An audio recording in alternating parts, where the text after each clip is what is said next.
오늘은 그 마가복음을 통해서 예수님이 어떤 분인지에 대해서 공부하는 시간을 갖겠는데요. 마가복음에 관한 일종의 개관 설교라고 생각하시면 되겠습니다.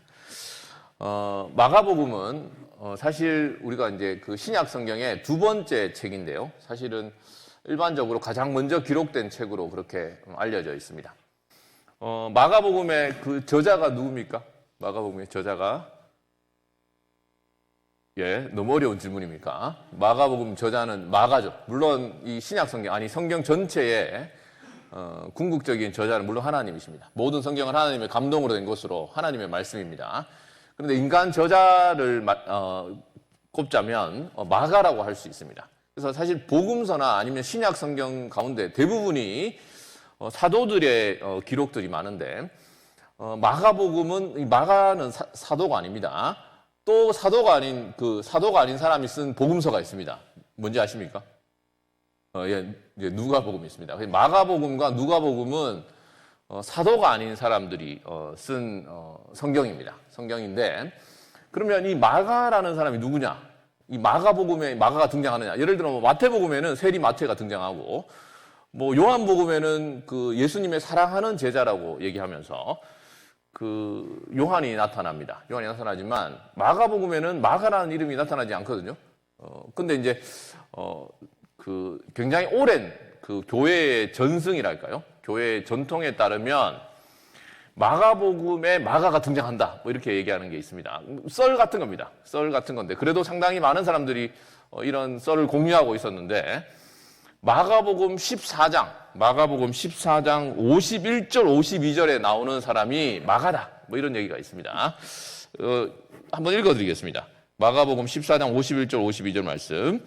한 청년이 벗은 몸에 배 호디브를 두르고 예수를 따라가다가 무리에게 잡힘에 배 호디브를 버리고 벗은 몸으로 도망하니라. 바로 이 청년이 마가다라고 말하는 사람들이 굉장히 교회 이른 시기에 있었습니다. 그런데 그게 사실은 아닌 것 같습니다. 그래서 마가는 예수님을 직접 보거나 예수님을 따르거나 동행하지 않았던 사람인 것 같습니다. 그럼 마가가 누구냐? 마가는 성경에 마가라는 이름이 언제 처음 나오냐면 사도행전에 나옵니다. 사도행전에 나오는데 베드로와 직접적인 관련이 있는 사람입니다. 그래서 이제 교회의 전통에 따르면 아마 그 마가가 베드로와 함께 사역을 하거나 함께 일한 적이 있고, 그리고 베드로가 순교하기 거의 직전에 예수님에 관한 그런 여러 가지 베드로가 그런 예수님에 관한 여러 가지 사건들, 이야기들, 가르침들을 마가에게 알려주었고 마가가 이렇게 기록했다라고 이렇게 일반적으로 생각을 합니다. 성경에서는 마가가 언제 처음 나오냐면 사도행전 12장에 나옵니다. 사도행전 12장에 보면 여러분 그 베드로가 그 헤롯 왕이 베드로를 사로잡아서 감옥에 넣었는데 천사가 이제 옥문을 열어줬는데 베드로가 그 옥문이 열리고 나서 그 감옥에서 나와서 처음 찾아간 곳이 바로 마가라 하는 요한의 어머니 집에 가게 됩니다. 아마 거기서 베드로와 마가가 만났던 것 같습니다. 그 이후에도 이 마가라는 요한이라는 인물이 많이 등장하는데 이 마가 또는 마가라는 요한이 누구냐 하면 바나바의 조카입니다. 바나바의 조카였는데, 그리고 여러분 아마 사도행전을 읽어보신 분들 알겠지만 이 마가와 관련해서 바나바와 바울이 선교 여행에서 결별을 하게 됩니다. 제일 처음에는 이제 이 마가를 바나바와 그 바울이 데려다닙니다. 데리고 이제 선교 여행에 데리고 다니는데 밤빌리아에서 이제 마가가 이 선교 사역에 적극적으로 참여하지 않고 그 선교 사역을 포기하고 자기 일을 행하게 됩니다. 여러 가지 이유가 고난이 있거나 아니면 힘들거나 여러 가지 이유에서, 그래서 바로 바울과 바나바와 함께 하지 않고, 그래서 이제 바울은 이 마가랑 같이 못 다니겠다. 그렇게 해서 굉장히 심히 그 사도행전의 가르침에 따르면 심히 싸우고 결별했다라고 이제 되어 있는 바로 그 마가입니다. 그 마가가 이제 이 마가복음의 저자입니다. 어쨌든 베드로가 이 마가를 나의 아들이라고 부르면서 그 베드로전서 5장에 보면 나오는데, 그래서 이 마가에게 아마 순교 전에 이 예수님에 관한 여러 가지 상세한 기록들이나 가르침들을 주었고 그것을 기록했다라고 이제 생각하시면 일단 되겠습니다. 이게 이 마가복음의 저자인 마가에 대한 뭐 성경에 비추어 간략한 얘기라고 한다면 마가복음의 그 내용은 어떠냐? 우리가 아는 것처럼 사복음서의 내용은 특히나 이제 요한복음을 제외한다면 내용이 다 비슷비슷한데 특히나 이 마가복음은 이 세 가지 복음서 중에 가장 내용이 간단하고 구조도 굉장히 간단하고 짧습니다.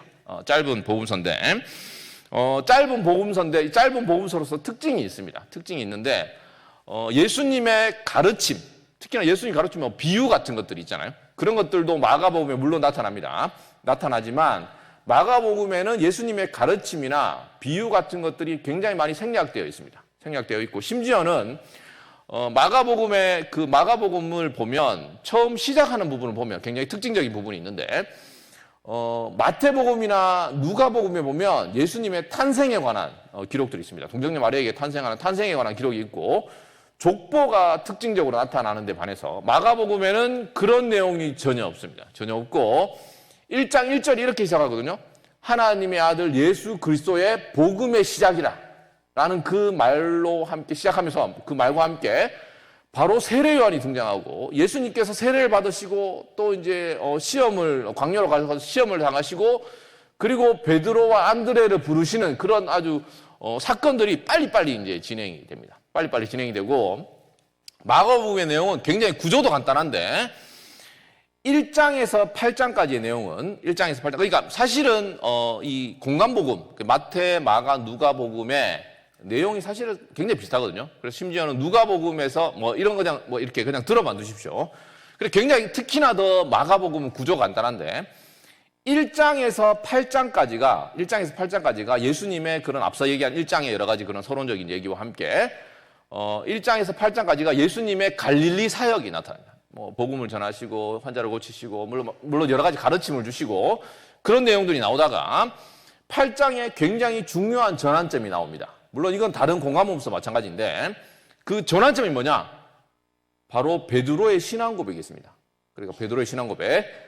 사람들이 나를 누구라 하느냐? 뭐 세례 요한입니다. 엘리야입니다. 뭐 이렇게 얘기하다가 너희는 나를 누구라 하느냐? 라고 했을 때 베드로가 주는 그리스도이십니다. 라고 이제 바른 신앙 고백을 하게 되죠. 그때부터 이제 전환되는데 어떤 변화가 일어나냐 하면 그때부터는 예수님께서 특히나 더 자기 제자들에게 12 사도를 중심으로 한 제자들에게 특별한 관심을 기울이고 그리고 예수님께서 여러 가지 많은 일들을 하시잖아요. 그리고 그 하신 일들, 사역들, 가르침들은 다 이제 구약에 예언된 대로 메시아의 사역들인데 특히나 예수님의 고난, 내가 고난을 당할 것이다. 그런 고난에 관한 예수님의 가르침들을 계속 반복해서 강조해서 말씀을 하십니다. 그리고 나서 그 이후에 그 뒷부분에는 우리가 익히 잘 아는 것처럼 예수님께서 빌라도에게 신문을 당하고 뭐 로마 군인들에게 잡혀가가지고 그래 고난을 당하시고 십자가 죽으시고 그리고 16장에는 예수님의 그 부활에 관한 짧은 가르침이 있습니다. 그렇게 해서 이제 마가복음의 내용이 그렇게 마치게 되는데요. 그래서 이 짧은 이 마가복음은 이 가르침이나 뭐 여러 가지 비유나 이런 것들을 굉장히 생략을 하는데 다른 복음서에 비해 상대적으로 적은 데 반해서 예수님의 어떤 사건들 아니면 인물들에 굉장히 초점을 맞춰가지고 상세하게 그것들을 설명합니다. 뭐 예수님에 관해서라든가 아니면 재미난 게 뭐냐면 예수님의 제자들 그러니까 사실은 굉장히 다른 복음서보다 굉장히 짧고 특히 누가복음에 비하면 너무너무 많이 짧은 복음서인데도 불구하고 어떤 제자들의 어떤 독특한 특징들 아니면 예수님과 만난 사람들의 특징에 관해서 굉장히 상세하게 그렇게 소개하는 이게 뭐 이런 얘기까지 굳이 소개하고 설명할 필요가 있는가 싶은 그런 내용들까지 상세하게 그렇게 세밀하게 자세하게 묘사해 주는 내용들이 있는데요. 대표적으로 그 마가복음 3장 20절, 21절에 보면 이런 말씀이 있습니다. 마가복음 3장 20절, 21절에 보면 제가 한번 읽어드리면 이렇습니다. 제자들을 부르시고 권능을 죄송합니다. 집에 들어가시니 무리가 다시 모임으로 식사할 겨를도 없느니라. 예수의 친족들이 듣고 그를 붙들러 나오니 이는 그가 미쳤다 함일러라 라는 말씀이십니다. 그래서 어떤 배경이냐면 이렇습니다. 그 제자들에게 권능을 주고 이제 여러 가지 뭐 전도도 하고 이렇게 제자들을 부르신 이후의 일들인데 20절에 보면 제자들이 밥 먹을 시간도 없다. 사실은 원어상으로는 빵 먹을 틈이 없다 이렇게 되어 있는데 그런 시간이 없다라는 얘기를 하고 있어요. 그래서 우리가 한번 추측을 해보면 아마 이게 베드로가 아마 이 마가에게 그 당시 상황을 얘기하면서 아마 정말 약간 어떤 그 뭡니까? 너무 바빠가지고 우리가 주님을 따라가면서 사역을 하면서 너무 바빠가지고 밥 먹을 틈도 없다라고 얘기하면서 약간 불평하는 그런 어떤 느낌이 있는 것 같습니다. 그래서 너무 바빠가지고 이게 감사한 일이 아니고 주님의 사역을 하는데 너무 기쁘고 한사한 게 아니고 제자들이 주님의 사역을 하는데 참 내가 그때는 참 감사하지 않고 불평하면서 이렇게 주님을 따라왔다. 뭐 그런 어떤 뉘앙스가 있는 것 같고 또 21절에 보면 예수님의 가족이 실제로 예수님의 가족 가운데 나중에는 그 야고보 같은 경우에는 야고보서를 쓴 죄송합니다. 그 야고보서를 쓴 그 예수님의 그 가족이 나중에 야고보를 쓰게 되는데 심지어는 예수님의 가족들 가운데서도 그 당시에는 처음에 예수님 사역할 당시에는 예수님이 미친 거 아니냐, 우리 형이 미친 거 아니냐 이렇게 이제 생각하는 사람도 있었다는 거죠. 그래서 그런 내용들, 사실 그런 내용들을 사실은 마가복음에서 굉장히 어떤 구체적으로 그렇게 소개하고 있습니다. 결국 이렇게 해서 마가복음은 여러분이 한번 읽어보시기 바랍니다. 마가복음은 예수님과 그리고 예수님의 주변 사람들, 특히나 가까운 제자들, 그들이 예수님에 관해 어떻게 생각했고 그들이 어떻게 예수님 앞에서 어떨 때는 실망하고 불평하고 이런 것들에 대해서 굉장히 상세하게 그렇게 얘기를 해주고 있습니다. 특히나 예수님이 행하신 일들 그리고 예수님이 누구신지에 관해서 굉장히 상세하게 마가복음을 통해서 그 소개를 하고 있는데 재미난 게 있습니다. 오늘 제가 그 설교의 제목으로 삼은 것처럼 재미난 게 있는데 뭐냐면 예수님께서 이렇게 이 복음서를 통해서 이 마가복음을 통해서 그리고 이걸 통해서 예수님에 대해서 상세히 소개해주고 있잖아요. 왜 그렇게 하겠습니까? 그 이유는 지금 마가복음 1장 1절이 시작부터 분명하게 밝히고 있는 것처럼 1장 1절 말씀이 뭐라고요? 하나님의 아들 예수 그리스도의 복음의 시작이라 이렇게 되어 있는데 예수 그리스도께서 복음이시기 때문이에요. 그래서 예수 그리스도를 알고 그분이 이 땅에서 무엇을 하셨고 그리고 그분께서 우리에게 베푸는 유익이 뭐냐? 그게 이 세상의 유일한 소망인 복음이기 때문이거든요. 그래서 예수님에 관해서 이렇게 다른 어떤 거두절미하고 다른 예수님에서 여러 가지 부분들을 상세하게 잘 가르쳐 주고자 한 겁니다.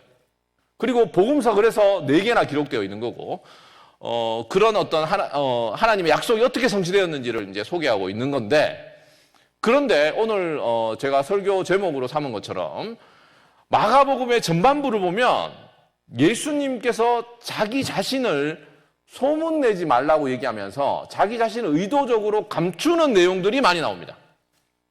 예수님께서 하나님의 처음에 그 창세기 이후부터 해서 그 옛 구약 성경에 있는 약속대로 오신 분이거든요. 그 메시아고 이분이 바로 복음입니다.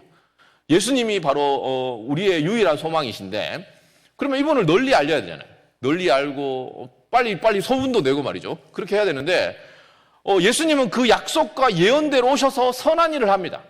환자를 고치시고 죽은 자를 살리고 복음을 전하시고 그 모든 약속을 성취해 나가심에도 불구하고 흥미로운 건 뭐냐면 예수님께서 이 마가복음의 이 전반부 특히나 전반부에 보면 예수님께서 자기 자신을 알리지 말라라고 얘기를 하십니다. 심지어는 엄히 경고하시고 그리고 막 이렇게 얘기를 하죠. 입단속을 하시는 걸 볼 수 있어요. 그게 마가복음 1장부터 나타나는데 마가복음 1장에 보면 먼저는 이제 귀신들 이 영적인 악한 영들이 먼저 예수님께서 어떤 분이신지 금방 알아챕니다. 금방 알아채서 예수님께서 하나님의 거룩한 자고 메시아임을 하나님의 아들임을 알아챕니다. 그런데 이제 예수님께서 그런 소문을 내지 말라 입단속을 시키십니다.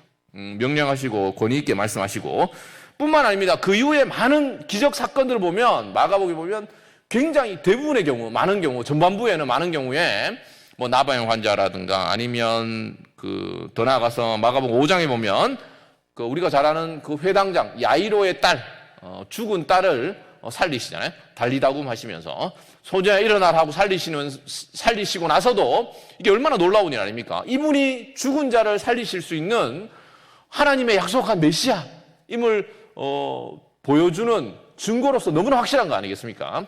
그런데 예수님께서 이 일을 아무에게도 알리지 말라라고 말씀하십니다.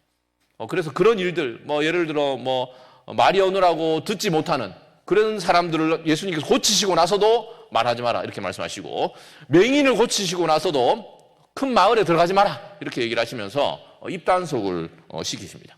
왜 그렇게 하셨을까요? 왜 그렇게 하셨을까요?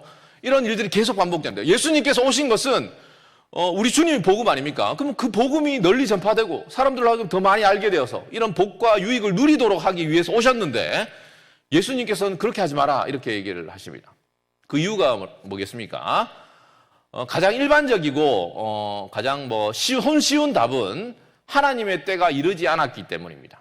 하나님의 때가 이르지 않았기 때문에 예수님께서 이 일을 하지 마라, 소문을 내지 마라, 알리지 마라, 말하지 마라 이렇게 말씀하신 거라고 할 수 있겠습니다.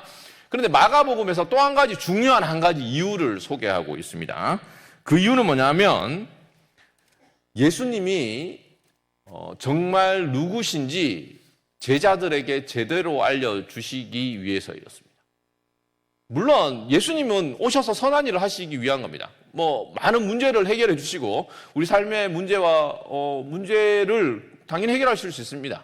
그리고 하나님의 뜻이라면 우리의 문제, 우리의 병이든 우리 환경, 삶의 길도 열어주시고 형통케 하시고 여러 가지 방식으로 하나님 뜻대로 행하시는 분이고, 하나님은 우리를 복되게 하시고 선한 길로 인도하시기 위해서 오신 분 아닙니까? 예수님께 오셔서 하신 일도 마찬가지입니다. 그리고 그 모든 일들은 환자를 고치시고 죽은 자를 살리고 그들에게 좋은 가르침을 주시고 그 모든 것이 주님의 일이 맞습니다. 주님의 일이 맞습니다. 그러나 그럼에도 불구하고 예수님께서 그들에게 그런 선한 유익을 주시면서 그런 것을 행하시면서도 입단속을 시키신 이유는 정말 주님께서 자기 자신을 제자들로 하여금 제대로 깨닫고 알게 하기 위해서입니다. 그것이 우리가 읽은 본문 말씀에 있습니다. 본문 말씀 다시 읽어보면 이렇습니다. 마가복음 9장 30절 31절입니다. 이렇게 말씀합니다. 그곳을 떠나 갈릴리 가운데로 지날새 예수께서 아무에게도 알리고자 아니하시니 이는 제자들을 가르치시며 또 인자가 사람들의 손에 넘겨져 죽임을 당하고 죽은 지 3일 만에 살아나리라는 것을 말씀하셨기 때문이더라. 여기 말씀하셨기 때문이더라라고 되어 있는데 원어의 의미를 더 살린다면 예수님이 왜 그렇게 사람들에게 알리지 않고 특히 이제 갈릴리를 지나갈 때, 심지어는 여기서는 지금 이때는 지금 이 마가복음 9장에서는 예수님의 그 사역, 굉장히 중요하고 복되고 선한 사역들이 있잖아요. 우리가 당연히 우리에게 오신 메시아로서 기대하는 사역들이 있지 않습니까? 우리도 우리 삶에서 주님께서 우리 삶에 임하셔서 고치시고 행하시고 선한 기대하는 많은 것들이 있잖아요. 선한 일들. 그리고 그 기대들이 굉장히 정당하고 하나님께 약속한 많은 것들이 있을 수 있거든요. 그런 것들을 기대하고 있었고, 아마 갈릴리 사람들도 만약에 예수님 지나가는 소문을 들었다면 아마 다 주님께 나와서 이런 일을 고쳐주십시오, 해주십시오 이렇게 얘기를 할 수 있었을 겁니다. 그런데 예수님께서 자신이 심지어는 그곳에 왔다라는 얘기도 하지 않으시고 그냥 지나치시고 계신데, 그 이유가 뭐냐면 제자들을 가르치고, 지금 가르치시고라고 되어 있고, 가르치시며 인자가 사람들의 손에 넘겨져 죽임을 당하고 죽은 지 3일 만에 살아나는 것을 말씀하셨기 때문이다 이렇게 되어 있는데, 가르치시고 말씀하고 계셨다 이렇게 이제 번역하는 게 더 좋을 것 같습니다. 그래서 예수님은 제자들에게 자신이 누구신지를 더 분명히 알리고 싶어 하셨어요. 뿐만 아닙니다. 그리고 특별히 예수님께서 인자가 고난을 당하고 죽을 것을 특별히 더 잘 가르치고 싶으셨던 겁니다. 왜냐하면 이런 사역 때문에 이런 일과 여러 가지 사역들의 사람들이 정신이 팔리고, 제자들도 그렇고, 그리고 예수님도 충분히 제자들에게 집중해서 하나님의 뜻과 자기가 누군지를 충분히 잘 가르치고 싶으셨기 때문입니다. 그렇다고 말씀하고 있습니다. 특히나 예수님께서 고난을 받으시고 죽으셔야 한다라는 사실을 제가 말씀드렸는데 그 8장 이후, 그 베드로의 신앙 고백 이후부터 예수님 그 부분을 특히나 초점을 맞춰서 강조해서 가르치시거든요. 인자가 온 것은 내가 고난을 받고 그리고 팔리고 그리고 죽고 부활할 것을 죽어야 한다라는 부분을 강조하고 잘 가르치기 위해서, 그러기 위해서 특별히 마가복음 9장부터는 특히나 더 제자들에게 집중하는 모습을 볼 수 있습니다. 제자들이 더 주님을 제대로 알게 하기 위해서입니다. 예수님이 누구십니까? 바로 예수님이 복음이세요. 예수님이 누구신지 바로 아는 것, 그게 우리에게 참된 생명입니다. 그 인자가 누구십니까? 여기서 마가복음의 내용을 보면 제가 간략하게 요약해 드리면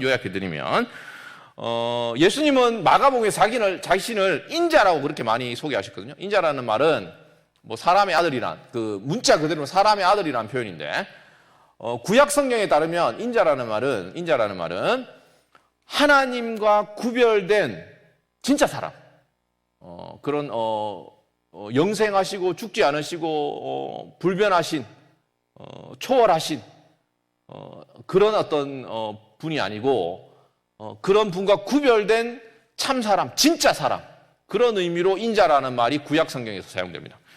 대표적인 구절로서 욥기 25장 6절이 있습니다. 욥기 25장 6절 한번 욥기 25장 6절에 보면 여기서 인자라는 말을 사용되는데 이렇게 되어 있습니다.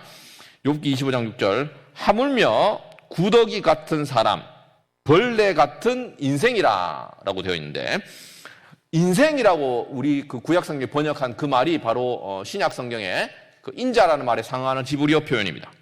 인생. 그래서 하나님과 구별된 참 사람, 진짜 사람, 이런 의미를 전달하는 말입니다. 그래서 예수님께서 자기를 인자라고 소개하실 때는 자신이 진짜 참된 사람이고, 당연히 사람들이 예수님께 놀라운 기적을 행하고 그런 큰 권능을 행하지만 예수님을 보고 자신이 구약 성경에서 약속한 메시아지만 참 사람이다, 이것을 이제 사람들로 하여금 알려주시고자 한 겁니다. 뿐만 아닙니다. 그런데 구약 성경에서도 인자라는 말은 참 사람이라는 것을 가리키는 표현이기도 하지만 약속된 하나님의 종으로서 메시아라는 의미를 갖고 있습니다. 그래서 이제 선지자들이, 하나님의 종인 선지자들이 자기 자신을 지칭할 때 인자라는 말을 사용하기도 하고, 하나님의 선지자들을 가리킬 때 하나님께서 인자라고 일컫기도 했습니다. 그리고 뿐만 아니라 이제 다니엘서에 또 인자라는 말이 나오거든요. 인자라는 말이 나오는데, 다니엘서에서 인자가 바로 약속된 메시아에 관한 호칭으로 나타납니다. 메시아에 대한 호칭으로 나타납니다. 그래서 대제사장이 그 예수님을 신문할 때 뭐라고 얘기했냐면, 신문할 때 대제사장이 마가복음에서 대제사장이 다시 물어 이르되 내가 찬송받을 이의 아들 그리스도냐라고 말씀하니까 마가복음 14장 62절에서 예수님께서 이렇게 답변하십니다. 예수께서 이르시되 내가 그니라, 인자가 권능자의 우편에 앉은 것과 하늘 구름을 타고 오는 것을 너희가 보리라 하시니라고 말씀합니다. 예수님은 참 사람이면서도 약속된 메시아로서 하나님의 구원을 이루시는 구원자이심을 인자라는 말로 그렇게 이제 마가복음에서 소개하고 계십니다. 그래서 예수님은 권위 있게 가르치시고, 그리고 그 권위 있는 가르침에 사람들이 다 놀라고, 뿐만 아니라 이런 귀신들도 그 말씀에 항복하고 굴복하는 그런 권위 있게 가르치시는 하나님의 약속된 메시아, 그리고 인자로서 메시아였습니다. 뿐만 아니라 예수님께서는 죄 사함의 권세를 가지신 하나님의 아들이시죠. 하나님의 아들이시고, 그리고 예수님께서는 이런 모든 일을 행할 수 있는 권세를 가지신 참 하나님의 아들이시고 바로 성자 하나님이십니다. 만약에 예수님께서 하나님이시라면, 그리고 메시아라면, 이런 권능을 행하고 이 심판자로 오실, 구원을 행하실 메시아라고 한다면, 사람들이 인자라는 표현 속에, 그리고 예수님께 행하신 권능과 그 권세 속에 사람들이 저분이 다윗의 자손이고 저분이 인자로서 구원자라는 생각을 것들을 여러 가지 예수님의 사역을 통해서, 가르침을 통해서 보여주셨잖아요. 그리고 베드로도 예수님을 사람들이 나를 누구라 하느냐, 뭐 선지자다, 뭐 이렇게 얘기했는데, 그 가운데 베드로가 주는 그리스도십니다 라고 정확하게 정답을 이제 말하게 됩니다. 그리고 나서 그 이후부터는 예수님께서, 인자 되신 우리 주님께서 자신이 누구신지를 가르치는데 집중하시는 겁니다. 집중하시기 위해서 자기 자신에 대해서 그 여러 가지 예수님에 대한 소문이 있었잖아요. 그 소문이 참된 거지만 그럼에도 불구하고 예수님께서 그런 소문을 내지 말라라고 얘기하시고 조용히 갈릴리를 지나가시고 제자들에게 예수님이 누구신지, 자기 자신이 누구신지를 가르치는데 집중하시고, 그 가르침의 내용 핵심에는 예수님께서 우리의 죄를 위해 죽고 부활하시는 구원자라는 가르침이 있는 겁니다. 왜냐하면 이런 겁니다. 인자로서 구원자로서 오신 우리 주님은 한번 생각해 보시기 바랍니다. 메시아로서 그 당시 사람들이 오해한 게 그거거든요. 구원자는 이 땅에 사람들에게 선을 베풀고 그리고 악한 우리를 괴롭히는 여러 가지 이방 민족들 우리가 지금 로마의 지배 아래 있는데 그 문제를 해결할 구원자라고 생각했을 때 말이죠. 구원자로 생각했을 때 이런 구원자 그리고 또 다르게 표현하면 이런 하나님의 아들에게 가장 부적절한 게 뭐라고 생각하겠습니까? 바로 죽는 겁니다. 고난을 당하는 거예요. 메시아가 오셔가지고 문제를 해결하고 말이죠. 우리의 적대 세력들을 물리치고 우리를 해방시키고 이런 메시아를 기대했거든요. 기대하고 있었으니까. 그리고 제자들조차도 당장의 하나님 나라를 그런 어떤 힘있고 능력 있는 정치적인 그런 하나님 나라를 세우기를 기대했을 거란 말이에요. 그러니까 그런 오해를 불식시키고 그들로 하여금 참된 구원자에 대해서 제대로 가르쳐주기 위해서 예수님께서 자기 자신을 사람들에 대한 오해들 이런 것들을 제거하기 위해서 거리를 두시고 제자들에게 특별히 관심을 갖고 그들에게 자신이 누구이신지 충분히 가르치고 싶으셨던 겁니다. 예수님이 참 하나님이라면 우리가 생각하는 것도 그런 거잖아요. 예수님이 참 하나님이고 구원자시라면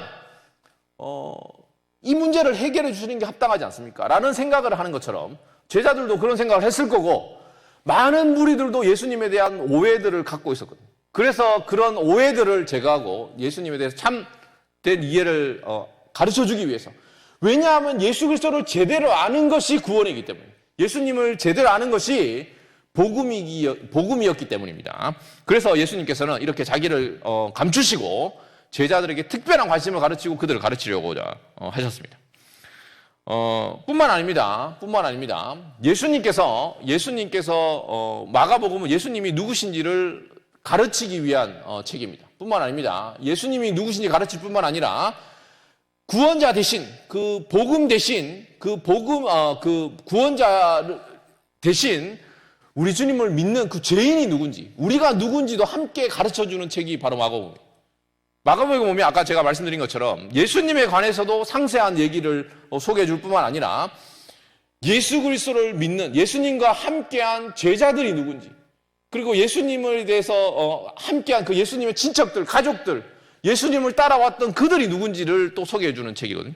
그래서 예수님의 죽음과 부활이 유일한 소망이 되는 우리가 대체 어떤 존재인지도 마가복음은 상세하게 가르쳐 주고 있습니다.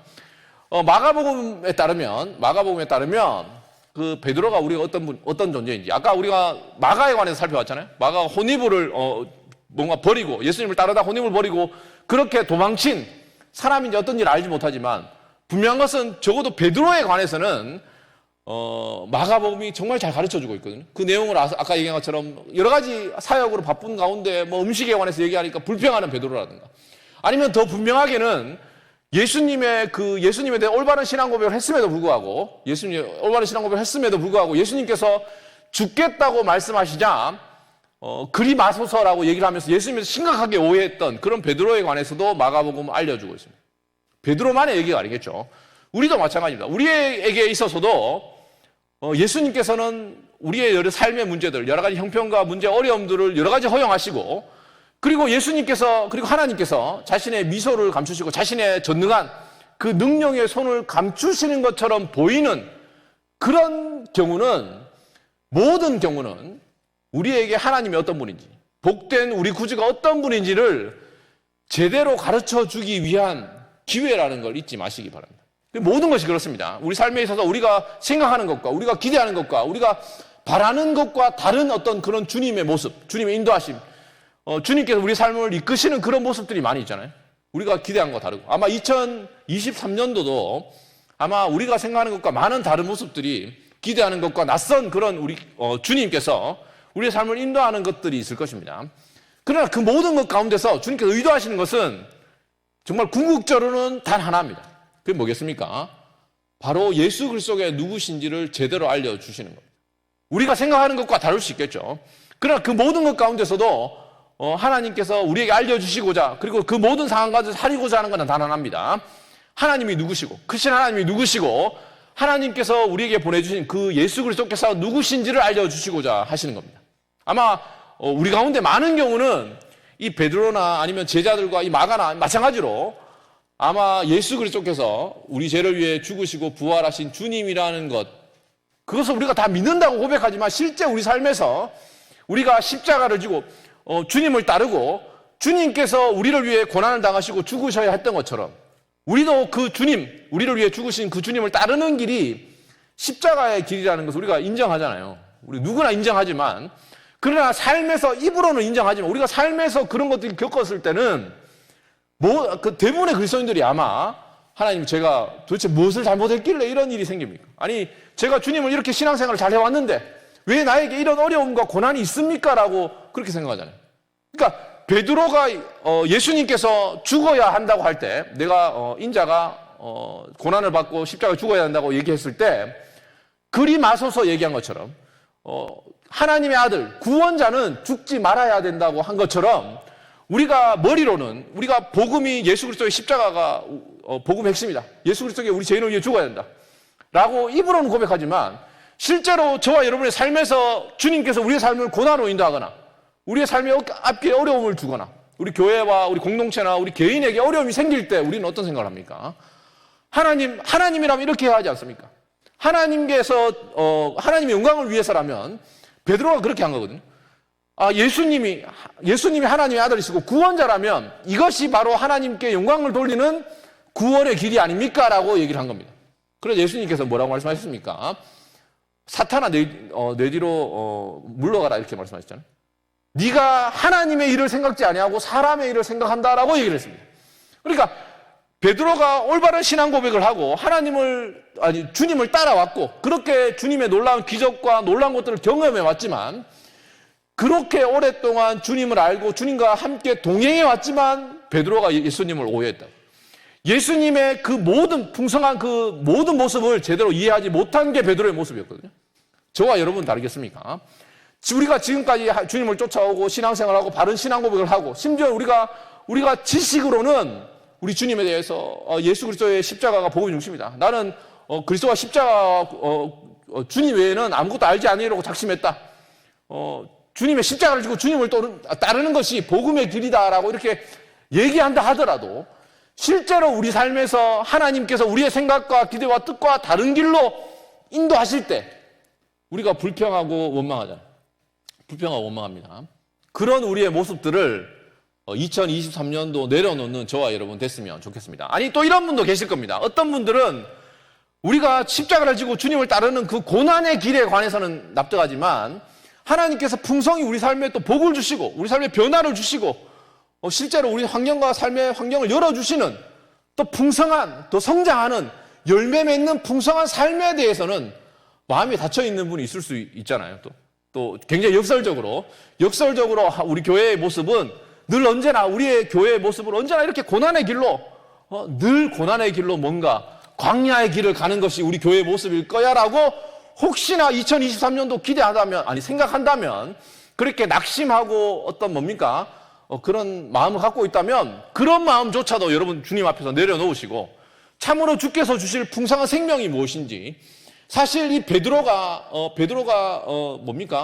그렇게 주님을 알아가면서 변화되고 이렇게 하신 모습들이 저와 여러분의 모습이 되기를 원합니다. 그래서 참으로 주님께서 2023년도는 내가 알던, 지금까지 내가 알아왔던 그 주님의 모습도 더 풍성하고 낯설고 복된 것들을 예비해 주셨다고 기대하시고, 그것을 위해서 주님께서 혹시나 우리의 삶 가운데 숨으실지라도 인내하시면서 주님을 기다리시고 주님을 바라보시고 그리고 그 주님과 동행하시는 저와 여러분 됐으면 좋겠습니다. 그래서 그러므로 말미암아서 참된 복을 누리는, 그래서 이 마가복음에서 말씀하는 것처럼 우리 복음이 하나님의 아들 예수 그리스도를 더 깊이 아는 2023년 되시기를 주님의 이름으로 원합니다.